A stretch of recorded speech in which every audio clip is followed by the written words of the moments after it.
todas las fábricas a nivel mundial que producen estas vacunas están básicamente en 9 países. Esto puede traer implicancias políticas y estos van a producir el 98% de las vacunas.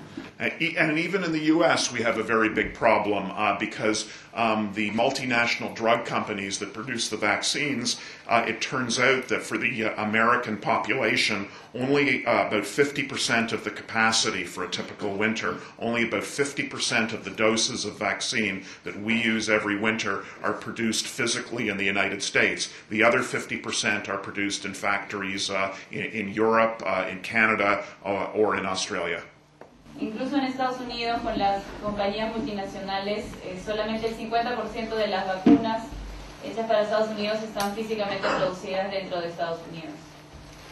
And it's a very laborious process. The typical flu vaccine is a very laborious process, and the virus has to be, the seed virus has to be injected into eggs, embryonated eggs, and grown in each egg. And then the resulting virus, after it grows up, needs to be laboriously purified. And in fact, roughly the amount you get of protein, you need one egg per one dose of vaccine. So in a typical winter, when we produce 120 million doses of vaccine for the United States, you need 120 million eggs. El proceso de la producción de la vacuna es muy laborioso. Como pueden ver, se tiene que inyectar el mismo virus al huevo embrionado y luego cultivar esto. Y aproximadamente se requiere un huevo por cada dosis de vacuna que se va a administrar. En una temporada de invierno en Estados Unidos se producen 120 millones de dosis de vacuna. And these are not just any eggs, these are special eggs because the eggs have to be produced by exactly certain kinds of chickens that are genetically selected because the doses are produced by a machine. A lot of the work is done by machine, and the thickness of the eggshell and the size of the egg has to be precise, and they genetically breed the chickens. So in other words, to go from 100 million doses to 300 million doses is not so easy because you need very special eggs.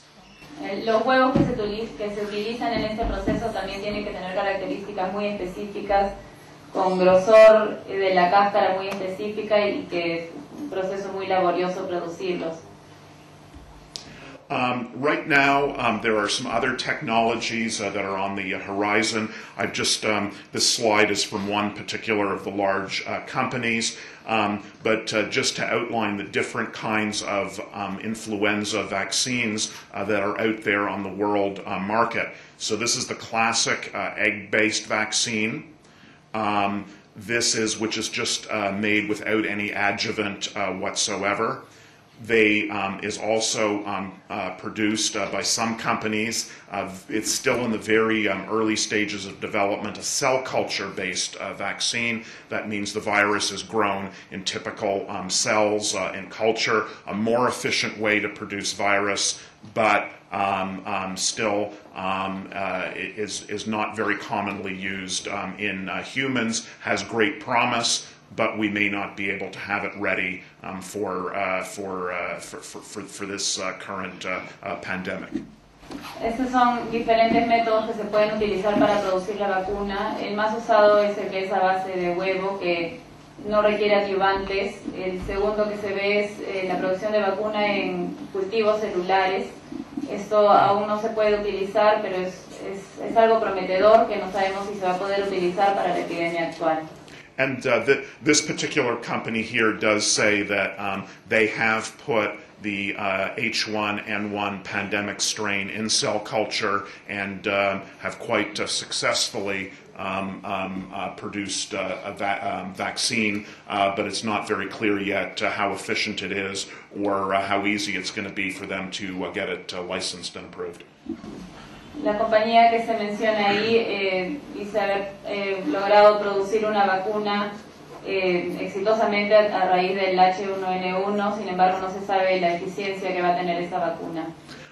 The other issue that comes up is dose-sparing strategies, and one way you can produce more doses of vaccine using less protein, using less flu protein, is to add an immunostimulatory component called an adjuvant, and that way you can make more doses with less protein. And these are produced in Europe for the European market by several companies, but again, for the American market, none of these adjuvanted vaccines are approved.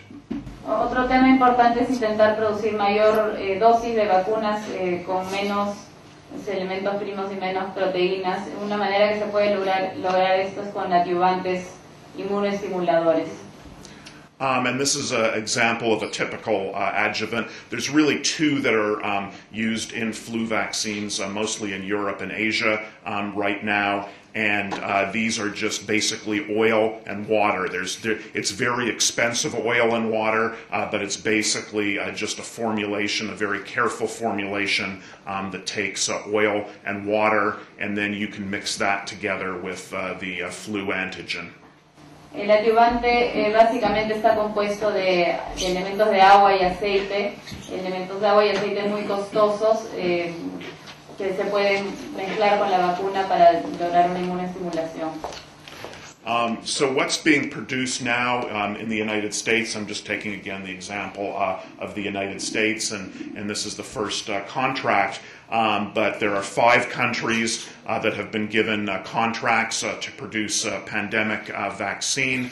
And what they're making is they're not making the doses yet, they're not making the syringes, they're not making the vials, they're just producing what's called bulk vaccine. 2 of the companies have already been given contracts also to produce the adjuvant that goes with the flu vaccine, but because nobody knows whether we're going to need the adjuvant, the 2 components are not mixed. They're making one preparation of vaccine protein and one preparation of adjuvant in case the 2 will be mixed together later. Tomando el ejemplo de Estados Unidos, son 5 compañías que han recibido contratos para producir las vacunas. Aún no están produciendo las dosis específicas de las vacunas, pero el antígeno en masa. 2 de estas compañías están produciendo, por otro lado, los adyuvantes para ver si estos luego pueden ser mezclados con las vacunas. And so this would require, but in order to make an adjuvanted vaccine for the U.S. market, this would require emergency approval, because none of these adjuvants would have time. It would take years for them to go through the normal approval process. Para poder lograr que los adyuvantes salgan a tiempo para la vacuna, tendrían que tener una aprobación emergente, urgente, porque demora tiempo hasta que logran ser producidos. So this is the next few slides are from what's called the ACIP in the United States, and this is a presentation that the FDA, the Food and Drug Administration that approves vaccines, made several weeks ago. Las siguientes diapositivas son tomadas del ACIP de Estados Unidos.